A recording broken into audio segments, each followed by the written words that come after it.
जहां एक तरफ प्रधानमंत्री मोदी दक्षिण और नॉर्थ को जोड़ रहे हैं, वहीं कुछ नेता ऐसे भी हैं जो देश में माहौल खराब करना चाहते हैं, देश बांटना चाहते हैं, जिन्हें देश की एकजुटता अच्छी नहीं लग रही है, जिन्हें लगता है कि शायद देश बांटने में ही उनकी सियासत चमकेगी। दक्षिण भारत के कर्नाटक से कांग्रेस सांसद डीके सुरेश ने जहरीले बोल बोले हैं, जिनकी जितनी निंदा की जाए वो कम है। क्या कुछ कहा है सुरेश कुमार ने, वो पहले आपको बताते हैं। सुरेश कुमार ने कहा कि हम आज इसकी निंदा नहीं करते हैं तो आने वाले दिनों में दक्षिण के लिए एक अलग देश का प्रस्ताव रखने की जरूरत पड़ जाएगी। अगर कोई मौजूदा हालात पर नजर डाले तो उसे दक्षिणी राज्यों का पैसा उत्तर की ओर जाता हुआ नजर आएगा। केंद्र कर्नाटक से 4 लाख करोड़ रुपए से ज्यादा का टैक्स जुटा रहा है, लेकिन बदले में हमें कितना मिल रहा है, हमें इस पर सवाल उठाना चाहिए।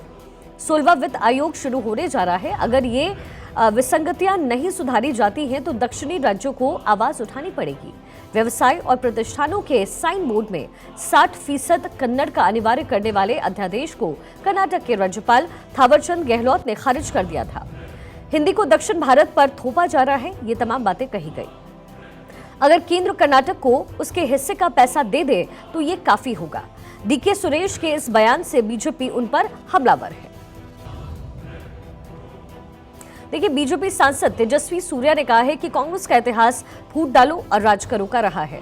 उनके सांसद डीके सुरेश फिर से वही चाल चल रहे हैं। वो उत्तर और दक्षिण को बांटना चाहते हैं। तो वहीं केंद्रीय मंत्री राजीव चंद्रशेखर ने भी डीके सुरेश पर निशाना साधा और आरोप लगाया कि कांग्रेस पार्टी विभाजनकारी राजनीति कर रही है। संसदीय कार्य मंत्री प्रहलाद जोशी ने लोकसभा में कांग्रेस सांसद डीके सुरेश के बयान का मुद्दा उठाया। उन्होंने कहा, मैं सोनिया गांधी से माफी और कार्रवाई की मांग करता हूं। ये एक सांसद के रूप में उनकी शपथ का उल्लंघन है।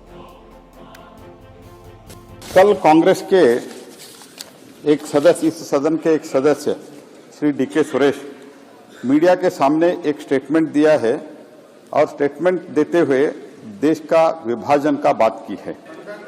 इस रेवेन्यू और बजट अलोकेशन का झूठा बेस बनाते हुए देश का विभाजन का जो बात उन्होंने जो की है, मैं घोर निंदा करता हूं और खंडन करता हूं। तो इसीलिए मैं सोनिया गांधी जी से मैं आग्रहपूर्वक मैं डिमांड रखता हूं, एक्शन लिया जाए और माफी मांगना चाहिए। मैं सुना कि देखिए, डीके सुरेश से बैकफुट पर आई कांग्रेस ने भी उनके बयान की कड़ी निंदा की और इससे किनारा कर लिया है। डीके सुरेश द्वारा अलग देश की मांग पर कांग्रेस अध्यक्ष मल्लिकार्जुन खड़गे ने आज राज्यसभा में बयान दिया। उन्होंने कहा कि अगर कोई देश को तोड़ने की बात करेगा तो हम इसे कभी बर्दाश्त नहीं करेंगे, चाहे वो किसी भी पार्टी का क्यों ना हो। मैं सुना कि आज के टीवी में कि उन्होंने कहा मैं ये नहीं किया हूं, अगर किया है तो प्रिविलेज को वहां पर भेजने दो, वो करने दो। तीसरी बात बोलता हूं, अगर कोई भी देश को तोड़ने की बात किया हम कभी सहन नहीं करेंगे, चाहे वो किसी पार्टी का हो, चाहे मेरे पार्टी का हो, चाहे उनके पार्टी का हो, चाहे और किसी के। इस देश को एकता रखने के लिए कोई कहे या नहीं कहे, मैं खुद मल्लिकार्जुन खड़गे होके कहूंगा, कन्याकुमारी से लेकर कश्मीर तक हम एक है, एक रहेंगे, एक देश रहेंगे। The necessity will arise to put forth a proposal for a separate nation for the South. Kannada में उन्होंने बोला था, उसका अंग्रेजी अनुवाद। मित्रों, में उनको 1 मिनट भी एमपी रहने का अधिकार नहीं है, ये बात तो मैं भी अलग से बोलूंगा। लेकिन राहुल गांधी जी भारत जोड़ो यात्रा कर रहे हैं और उनके सांसद जो उनके प्रदेश अध्यक्ष और उप मुख्यमंत्री के छोटे भाई हैं, वो भारत तोड़ने की बात कर रहे हैं। और चलिए अब आपको बताते हैं कौन है डीके सुरेश कुमार। डीके सुरेश कर्नाटक के डिप्टी सीएम डीके शिव कुमार के छोटे भाई हैं। सुरेश कर्नाटक की बेंगलुरु ग्रामीण सीट से सांसद हैं। सुरेश कर्नाटक से इकलौते कांग्रेस के सांसद हैं। डीके सुरेश ने 12वीं तक पढ़ाई की है। डीके सुरेश खुद को किसान और कारोबारी बताते हैं। सुरेश 338 करोड़ की संपत्ति के मालिक हैं। दरअसल दक्षिण भारत के ये कोई पहले नेता नहीं है जिन्होंने दक्षिण और नॉर्थ को लेकर के ऐसा बयान दिया हो। जैसे जैसे चुनाव नजदीक आ रहे हैं, दक्षिण में सनातन और हिंदी पट्टी राज्यों के खिलाफ वोट बैंक की राजनीति ने जोर पकड़ लिया है। देश को बांटने वाले एक से बढ़कर एक बयान दिए जा रहे हैं साउथ से। कुछ महीने पहले ही तमिलनाडु के सीएम के बेटे उदयनिधि स्टालिन ने सनातन धर्म पर अपशब्द कहे थे। उदयनिधि स्टालिन ने सनातन धर्म को खत्म करने की बात तक कह डाली थी।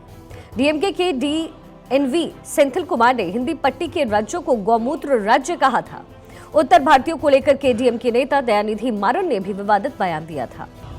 दयानिधि मारन ने कहा था कि उत्तर भारतीय तमिलनाडु में टॉयलेट साफ करते हैं। दयानिधि मारन ने यह कहा था कि उत्तर प्रदेश और बिहार में जिन लोगों ने केवल हिंदी सीखी है वो तमिल सीखने के बाद तमिलनाडु में मकान बनाते हैं और सड़क और शौचालय साफ करते हैं।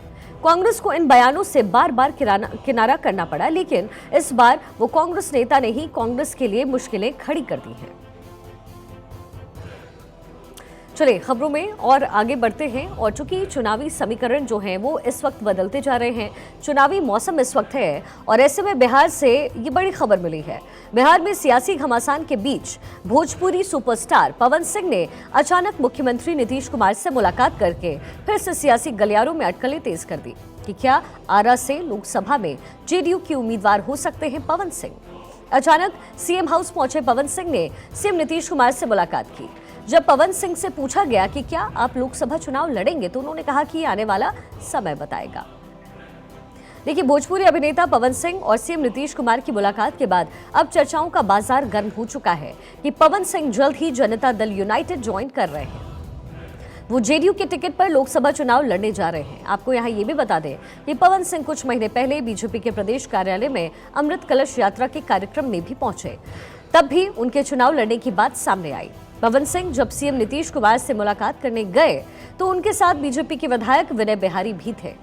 पवन सिंह भोजपुर जिला के रहने वाले हैं और बिहार में उनका जलवा एक सुपरस्टार वाला है। उनके फैंस चाहते हैं कि वो लोकसभा के चुनाव में आरा सीट का प्रतिनिधित्व करें, जहां के सांसद इस समय आरके सिंह हैं।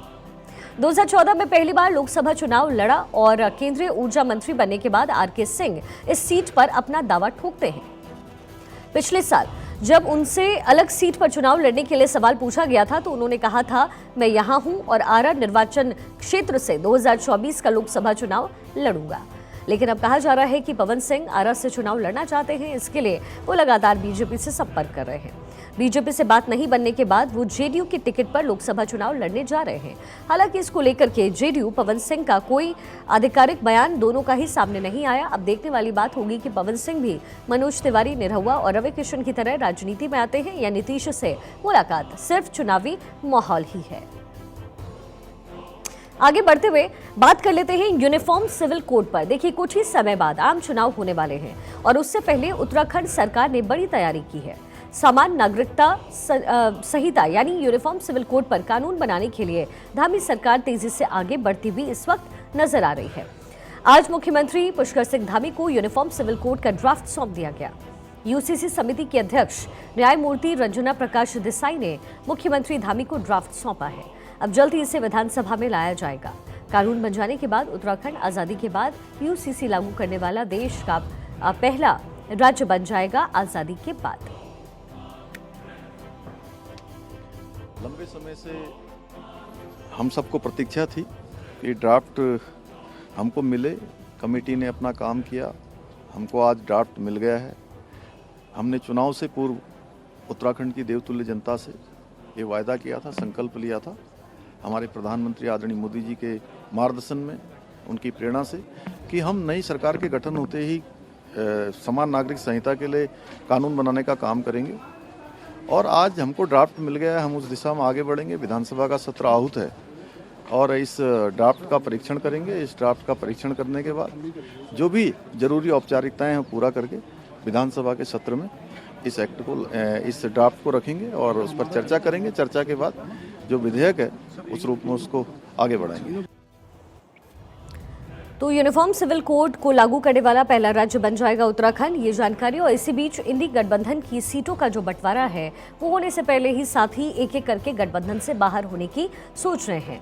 नीतीश कुमार के बाद ममता दीदी भी इंडी गठबंधन को अलविदा कर सकती हैं। वाम दलों का दावा है कि टीएमसी इंडिया गठबंधन से अलग होने जा रही है। बंगाल में जिस तरीके से राहुल गांधी की न्याय यात्रा को ममता ने समर्थन देना तो दूर की बात है, कई जगह पर जाने के लिए परमिशन तक नहीं दी। उसके बाद भी राहुल गांधी ने ममता पर सीधा हमला नहीं बोला। लेकिन अधीर रंजन चौधरी ने ममता पर हमले की कोई कसर नहीं छोड़ी है।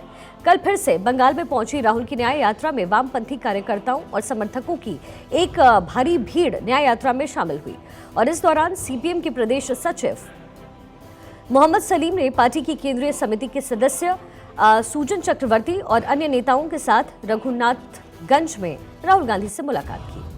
मुलाकात के बाद सलीम ने कहा कि वाम दल आरएसएस भाजपा और अन्याय के खिलाफ अपनी लड़ाई का हिस्सा बनने के लिए कांग्रेस यात्रा में शामिल हुए हैं।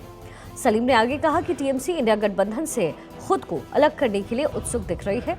सलीम ने कहा बहुत सारे लोग शुरुआत में इस गठबंधन में शामिल हुए, लेकिन कोई ये नहीं कह सकता कि कौन भाजपा के खिलाफ लड़ाई का हिस्सा बना रहेगा और कौन खुद को इससे अलग कर लेगा। ममता बनर्जी अब इससे खुद को अलग करना चाहती हैं और हम उनका स्वागत करते हैं। मतलब साफ है कि विपक्षी गठबंधन इंडिया में इन दिनों कुछ भी ठीक नहीं चल रहा है, लेकिन कांग्रेस नेता जयराम रमेश ने गठबंधन में टूट होने से मना किया और टीएमसी का बचाव किया है। इंडिया गठबंधन में कांग्रेस पार्टी है, तृणमूल कांग्रेस है, सीपीएम है, सीपीआई है, 27 पार्टियां हैं। इंडिया गठबंधन की सरकार बनेगी दिल्ली में। हम समझते हैं कि ममता बनर्जी की प्राथमिकता पश्चिम बंगाल में जो आज 18 सीटें हैं बीजेपी की, उसको घटाकर 0 तक लाएं, वो ही मकसद हमारा भी है। देखिए, कांग्रेस पर बंगाल की सीएम ममता बनर्जी का तीखा हमला भी देखा गया। ममता बनर्जी ने कहा कि पता नहीं कांग्रेस को इतना अहंकार क्यों है, पता नहीं कांग्रेस 300 में से 40 सीट भी जीतेगी या नहीं।